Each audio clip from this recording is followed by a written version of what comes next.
All right, I have to ask you about your own brush with a water landing. If you could just tell me about that in your own life when you were in the military. I understand you actually went through it or something. I did. It was something similar, except it was a military plane. It was a Douglas AD. I was in the Army at 21.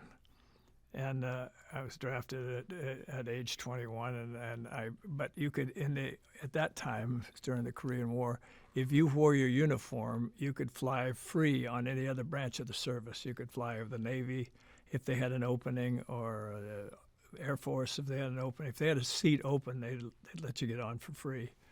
So I wanted to go back up after. Basic training. I wanted to go up to Seattle, where my folks were living at that time, and so I went out to Monterey Airport and got a free flight to Seattle, but nothing comes for nothing. Sometimes, anyway. So anyway, when coming back on that Sunday night, I called up Sand Point out of Seattle and asked if they had any, the Navy had any openings on a plane, and they said no, they didn't have any.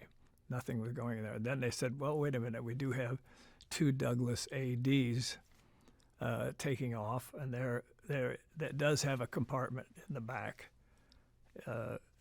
It's used for radar and various things, because these things are used during the Korean War and in World War II as torpedo bombers.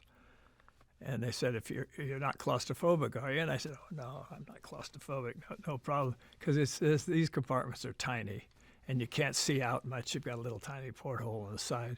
You're looking at a bunch of instruments and stuff in the front, which you know nothing about.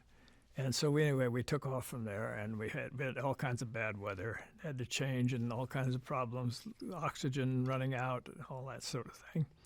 And then finally we got down to San Francisco. We were going to Alameda Air Base, and it was all stormy, very stormy. And so I kept sitting there. By this time I was starting to wonder. I thought maybe we're going to end up landing on Mount Tamalpais or something. But anyway, the radios didn't work.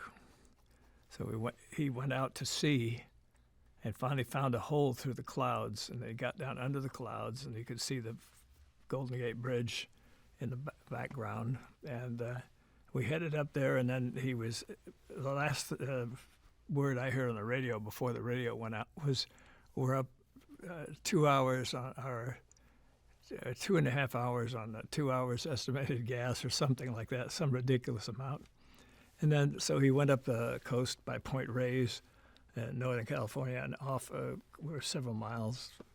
It could have been 10 feet, but it all felt like 7 miles, or it all felt like a lot of distance. I couldn't tell you what it was, but we landed in the water, and it came the same thing. The engine gave out, and the same thing as in the movie.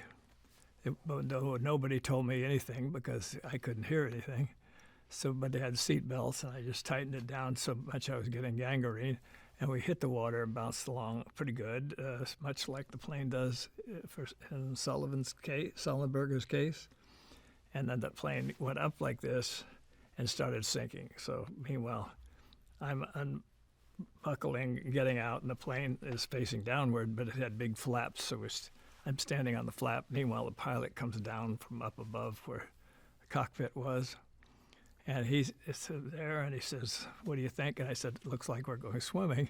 And so we jumped in the water and started moving towards shore. Now, this was in the late afternoon, and it turned dark in the middle of the night. I mean, it turned dark as we went. And but you could see the shore because it had phosphorus in the water, and it was very eerie because phosphorus it makes the water all kind of glow around, and you could see by the way it was crashing on the shore that it would be that wasn't going to be a good place to land. So anyway, we made it crawling over kelp beds and doing all kinds of stuff like that, and then finally made it in. He thought I drowned. I thought he had drowned because we lost touch with each other because of the waves. And then I started hiking south. He hiked north, came to a farm. I hiked south, and that finally we ended up